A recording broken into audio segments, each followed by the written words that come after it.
Olá pessoal, sejam todos bem-vindos a essa videoaula. Eu me chamo Rosânia e sou aluna do curso de Matemática do IFCE de Canindé e também sou residente do programa Residência Pedagógica, que está atuando aí na escola de vocês. E eu, enquanto residente, vou trabalhar junto com o professor de matemática de vocês, ajudando a ministrar algumas aulas. E esta é a primeira videoaula que eu estou preparando. É uma videoaula de revisão de conteúdos destinada aos alunos do segundo ano.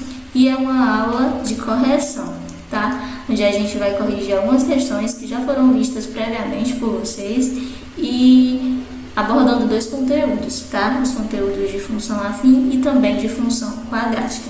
Então vamos lá iniciar as nossas correções. Espero que todo mundo preste atenção direitinho no que a gente vai corrigir hoje. Bom, gente, a primeira questão que a gente vai trabalhar é a questão de número 7, e ela diz o seguinte: na produção de peças, uma indústria tem um custo fixo de R$ 8,00 mais um custo variável de 0,50 centavos por unidade produzida, sendo X o número de unidades produzidas, qual a lei da função afim que fornece o custo total de X peças e qual o custo de 100 peças. Bom, gente, para nossa resolução, a gente tem que entender primeiro do que é que se trata a nossa questão, né? Então, já está evidente que se trata do conteúdo de função afim, porque a própria questão já fala. Então, inicialmente, a gente tem que entender qual é a forma geral de uma função afim. E, em geral, toda função afim ela é dada da seguinte forma. Na forma f de x igual a ax mais b, onde A e B pertencem ao conjunto dos números reais, com A sempre diferente de zero. Note, pessoal, que a gente tem aí duas parcelas, né? A acompanhado do X e o B. Essa primeira parcela aí, a X, ela pode ser vista como um valor variável, tá? Porque ela está acompanhada de um X e esse X ele pode variar, pode assumir qualquer valor. E o B é um valor fixo, tá? Então, atentando-se a esse conceito, né, sabendo dessas informações, a gente volta para a nossa questão e vai prestar atenção agora no enunciado. É só a gente se atentar aos valores que já estão sendo falados na questão. Então, na questão, logo no início já diz que o custo fixo é de R$ 8,00 e o custo variável é de 0,50 centavos. Então, de acordo com o enunciado, basta a gente substituir esses valores na forma geral da nossa função afim, tá? Então, ficaremos com f de x igual a 0,50x, que é o nosso valor variável, mais 8, que é o nosso valor fixo, tá, pessoal? Então, note que a gente tem uma soma, então a gente poderia colocar 8 primeiro, mais 0,50x depois. Sendo todos os valores positivos, isso não ia importar, tá ok? Então, a nossa lei de formação é dada dessa forma, tá? É bem simples, na verdade. Então, agora a gente tem, sabendo qual é a lei de formação, né, a gente vai para a nossa segunda pergunta que tem na questão. Ela quer saber qual o custo de 100 peças. Então, para isso, basta a gente substituir, tá? Onde tiver x, a gente substitui por 100. Então, simplesmente fazemos. Pegamos a nossa função lá que a gente achou, né? E fazemos 0,50 vezes 100 mais 8. Então, aqui a gente tem uma multiplicação de um número decimal por 100. Então, para a gente não precisar armar uma conta toda, basta a gente se atentar àquelas regrinhas. Como a gente está multiplicando por 100, basta a gente pegar esse 0,50 e andar, como é a multiplicação, andar casas decimais para a direita. Como é por 100, a gente anda duas casas para a direita, então a gente fica com 50,0. Esse zero aí, a gente pode eliminar ele, então ficamos somente com 50. Então, teremos 50 mais 8, o que vai nos dar 58. Portanto, a nossa função é da forma 0,50x mais 8 e o valor de 100 peças é R$ 58,00. Analisando as nossas opções, a gente observa que a opção correta é a primeira, que dá lá a função e o valor. Note que a função, a forma que ela está dada no item, primeiro está o 8 e depois o 0,50x, mas isso não importa, como eu falei, é uma soma, então isso não vem ao caso. Então, a nossa opção correta é o item A. Tá, pessoal? Então, agora vamos para a nossa segunda questão. Bom, a segunda questão que a gente vai trabalhar é a questão de número 8.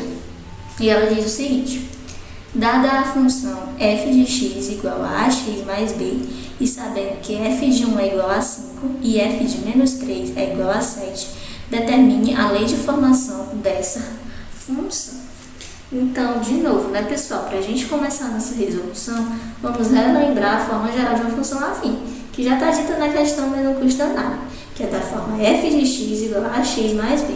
Então, os dados que a gente tem na questão é que f de 1 é igual a 5 e f de menos 3 é igual a 7. Então, basta a gente pegar esses dados que a gente tem e substituir na forma geral de uma função afim. Então, vamos fazer esse processo inicialmente com f de 1 igual a 5. Então, onde tiver x, no caso, a gente vai colocar 1, tá? Então, a gente substitui. A gente faz f de 1 igual a vezes, no lugar do x, coloca 1, vezes 1 mais b. Repete normalmente.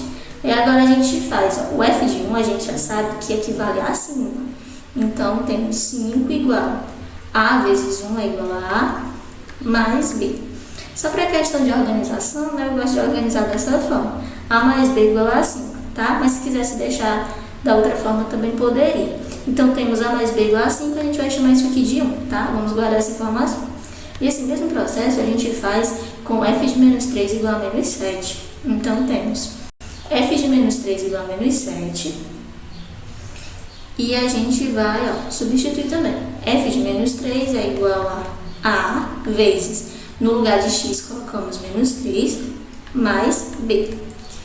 F de menos 3 a gente já sabe que é menos 7, então colocamos menos 7 igual a menos 3 vezes a, vai nos dar menos 3a mais b, tá? Então também, assim como na outra, só para organizar, ficamos com menos 3a mais b igual a menos 7. Essa é a nossa equação 2, a nossa informação 2, né? Então, quando a gente chega aqui, a gente tem duas equações, então a gente pode fazer o quê? Podemos montar um sistema com duas equações, tá? E o sistema vai ficar dessa forma. Temos a equação 1, né? Que é a mais b igual a 5, e a equação 2, que é 3a mais b igual a menos 7. Então, vamos trabalhar inicialmente com a equação 1. A gente pode isolar esse b, ficamos com b igual a 5 menos a, porque o a estava de um lado da igualdade, a gente passa ele para o outro lado com o sinal trocado. Então, b igual a menos 5a.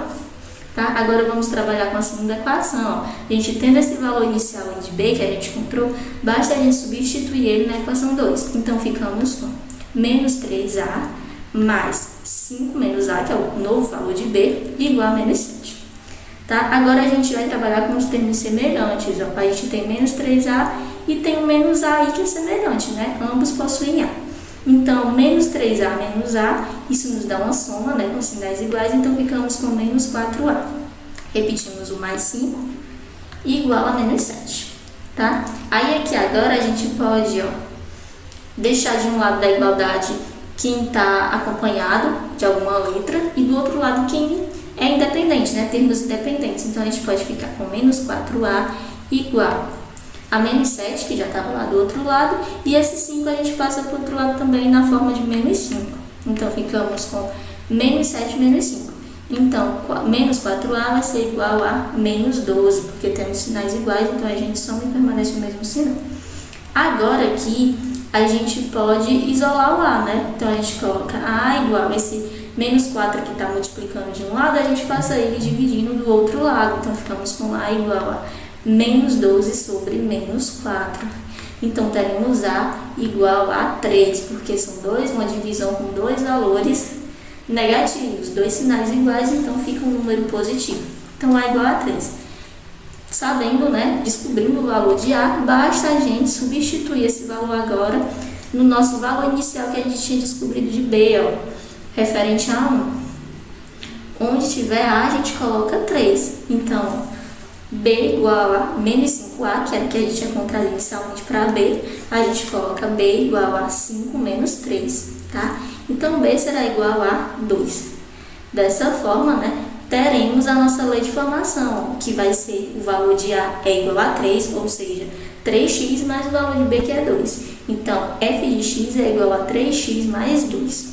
sendo assim a nossa opção 4, tá, pessoal? Então, vamos agora para a nossa próxima questão, que será a questão 9.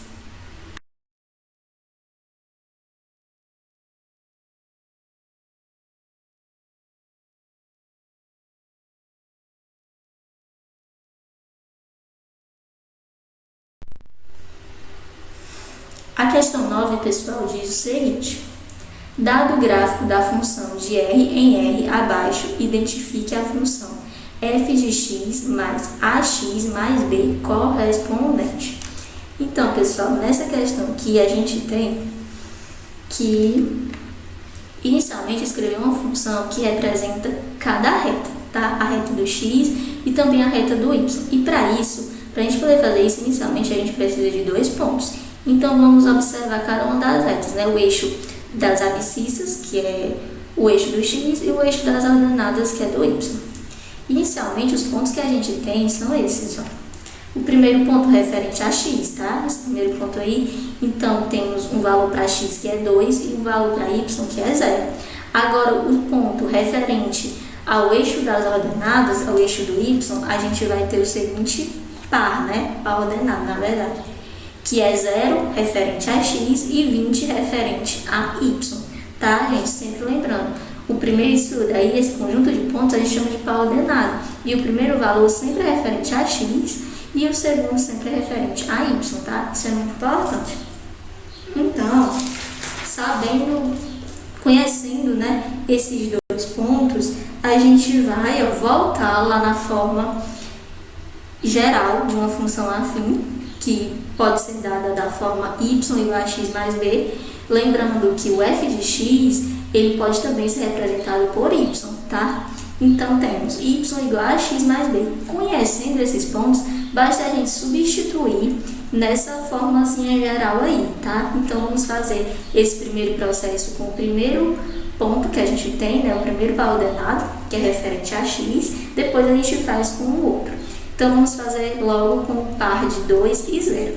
Onde tiver y, a gente coloca 0, e onde tiver x, a gente coloca 2. Então, vai ficar dessa forma. 0 igual a vezes, no lugar de x, 2, né? A vezes 2 mais b. Então, ficamos com 2a mais b igual a 0. Eu só quis trocar mesmo o lado do 0, mas não mudou nada. Então, a gente pode isolar o b agora. b igual a menos 2a. Porque o 2a estava positivo de um lado, como eu troco de lado, então eu troco também o sinal. Então, b igual a menos 2a, vamos chamar também essa informação aqui de 1. Vamos guardar ela por enquanto. Agora, a gente faz esse mesmo processo para o segundo par ordenado ali, referente ao eixo das ordenadas. Onde tiver y, agora colocamos 20, onde tiver x, colocamos 0. Então, teremos 20 igual a vezes 0 mais b. Então, esse a vezes 0 aí a gente pode eliminar, então ficamos somente com 20 igual a b. Essa é a nossa segunda informação. Então, a gente já tem o valor final de b, que é 20. Então, para a gente descobrir o valor de a, basta a gente substituir esse valor de b igual a 20 em 1, tá? Então, fazemos simplesmente esse processo aqui, ó. Temos 1, né, que é b igual a menos 2a, então no lugar de b a gente coloca 20. Então, 20 igual a menos 2a. Esse 2 aí, ele está multiplicando a, então a gente pode levar ele para o outro lado dividindo, tá? Que é a operação inversa. Então, ficamos com 20 sobre 2, tá? Que é igual a a. Então, dividindo 20 por 2, ficamos com menos 10, porque são sinais diferentes, tá? E uma divisão de sinais diferentes fica sempre um valor negativo. Então, 10 é igual a menos a. Continuando aqui do outro lado, para finalizar, já tendo em mãos o valor de a e o valor de b, é fácil montar a forma da função, tá? Ficaremos com f de x igual a menos 10x, que é o valor de a, mais 20, que é o nosso valor de b, tá? Então, analisando os itens, temos que a resposta correta será a nossa segunda opção, tá, pessoal? Espero que todo mundo tenha acompanhado. Agora, vamos para a próxima questão. A questão 10 diz o seguinte: dada a função quadrática f de x igual a x ao quadrado mais 6x mais 5, julgue as afirmativas e marque apenas as afirmações verdadeiras. pode marcar mais de uma opção. Bom, pessoal, agora a gente não está trabalhando mais com função afim, mas sim com função quadrática, tá? Então, para a gente resolver também, a gente tem que conhecer a forma geral de uma função quadrática, assim como lá na afim. Então, na quadrática, ela em geral é dada dessa forma: f de x igual a x ao quadrado mais bx mais c. E aí, para a gente analisar essas informações, saber quais são as corretas, a gente vai analisar cada uma delas, tá? Fazer o que for necessário para a gente poder saber se está correto ou não. Então, a primeira afirmativa diz o seguinte: a função possui dois zeros reais. O que são esses zeros, né? Quando a gente fala de zeros na função quadrática, é a mesma coisa de raízes. Então, para a gente descobrir quantas e quais são as raízes, existem alguns métodos, dentre eles o método resolutivo de Bhaskara, tá? Que primeiro a gente usa o cálculo do discriminante, aí depois a gente usa de Bhaskara. Aqui vamos iniciar inicialmente com esse método, tá? Talvez nem seja preciso usar a fórmula de Bhaskara, talvez só até o discriminante a gente já vai conseguir matar a charada. Então vamos lá.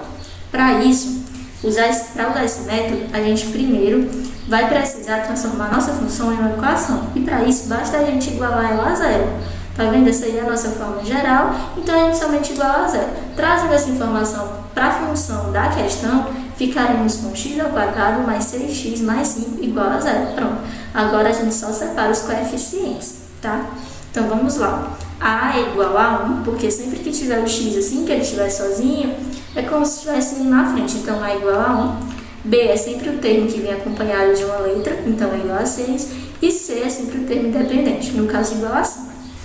Agora sim, a gente aplica a fórmula do discriminante, que consiste em delta igual a b ao quadrado menos 4ac. Agora é só substituir. Delta igual a b é 6, né? Então 6 ao quadrado menos 4 vezes 1, que é o valor de A, vezes 5, que é o valor de C. Resolvendo tudo isso, né? Normalmente a gente vai ficar com 36 menos 20, tá, pessoal? Aí, fazendo essa subtraçãozinha, aí ficamos com delta igual a 16, tá? Então, aqui, nesse momento que a gente já sabe o delta, nem vai precisar a gente aplicar a fórmula de Bhaskara mesmo para a gente descobrir quais as raízes, não. Porque a questão nem pergunta quais são as raízes, só pergunta a quantidade delas, né? Dos zeros. Então, aqui já vai ser possível a gente saber. Ó. Repare que esse 16, ele é maior do que zero, tá? E a gente tem algumas condições para o nosso delta, tá? Para o nosso discriminante. E são as seguintes, ó. Lá em cima ali a informação, prestem atenção. Quando o delta ele for maior do que zero, eu vou ter duas raízes reais e distintas. Quando o meu delta for igual a zero, terei duas raízes reais e iguais. E quando o delta for menor que zero, eu não possuo nenhuma raiz real, tá, gente? Então, a gente já pode ver aqui na questão que o delta é maior que zero, né? Então, pronto, a gente já sabe que ele vai ter duas raízes distintas. Se o delta fosse igual a zero, também teria duas raízes, só que seriam iguais. E a primeira opção, ela diz que a função possui dois zeros, ou seja, duas raízes. Não especifica que se são iguais ou distintas, então esse item pode ser sim considerado correto. Tá, pessoal? A função possui duas raízes, dois zeros. Então, a informação é verídica e a gente pode marcar já essa primeira opção. Agora vamos para a segunda opção, que diz o seguinte: a função intersecta o eixo y no ponto 5 e 0. E vamos fazer bem aqui essa segunda opção. Uma função ela intersecta o eixo y sempre que temos o valor de x igual a 0. Então, a gente vai voltar lá na nossa função, que foi dada inicialmente na questão, ó, que está sendo apontada ali por uma seta laranja, e a gente vai zerar o x, né? Quando tiver x, a gente vai colocar 0 para ver qual vai ser o valor de y. Então, no lugar de f de x, eu vou colocar y, que, como eu já falei, é a mesma coisa. Então, y igual a 0 ao quadrado mais 6 vezes 0 mais 5. Então, esse 0 ao quadrado mais 6 vezes 0 vai tudo zerar, então ficamos somente com y igual a 5. Então, os pontos que a gente tem, ó, é x igual a 0, né? Porque eu já tinha determinado que x era 0 e y igual a 5. Então, ela vai intersectar no ponto 0 e 5, não no ponto 5 e 0, como a opção da questão está falando. Então, essa opção, ela não é correta, tá? Então, não marco ela. Agora, vamos para a terceira, que é a mais simples de todas, tá, pessoal? ela diz que os coeficientes da função são A igual a 1, B igual a 6 e C igual a 5. Então, a gente já tinha feito isso, né, lá na hora de fazer o discriminante, a gente já tinha separado os coeficientes e realmente A igual a 1, B igual a 6, C igual a 5. Então, essa informação também é verídica, a gente pode marcar ela. Agora, os dois últimos itens são relacionados à concavidade da parábola. Para a gente saber, né, se qual delas é verdadeiro, qual delas é falso, a gente tem que entender quando que uma parábola vai ser côncava para cima e quando que uma parábola vai ser côncava para baixo. Ó, atentando-se a essa primeira figurinha, a gente está vendo que ela é côncava para cima, tá? A concavidade dela está voltada para cima. Então, isso ocorre quando o A ele for maior que zero, tá, pessoal? Então, o coeficiente A é o primeiro aí, né? Então, se a gente olhou para a função, o primeiro coeficiente é positivo, pronto. A gente já sabe que ela é côncava para cima, não precisa fazer nenhum cálculo. Agora, se ela vai ser côncava para baixo quando o A for menor que zero, ou seja, quando o A for negativo. Então, para a gente saber a posição da concavidade, basta a gente olhar mesmo para o coeficiente A da nossa função. Se for positivo, côncavo para cima. Se for negativo, côncavo para baixo. Então, a nossa função aí, ó, na questão, apontada pela seta, a gente vê que o nosso valor de A, né, tem x ao quadrado, ou seja, é um valor positivo. Então, ela vai ser côncava para cima. Então, a opção correta vai ser a última, que diz, ó, a concavidade da parábola, definida pela função, está voltada para cima. Então, a opção correta é a última também. Então, a gente marca ela. E assim, gente, analisando tudo, né, a gente consegue identificar que as opções corretas são a primeira, a terceira e a última, tá, pessoal? Espero que todo mundo tenha acompanhado essa questão. Agora vamos para a próxima. A nossa última questão, gente, da aula de hoje é a questão 11 e ela diz o seguinte: toda função polinomial do segundo grau ou função quadrática assume a forma de f de x igual a ax ao quadrado mais bx mais c, com a, b e c reais e a diferente de zero.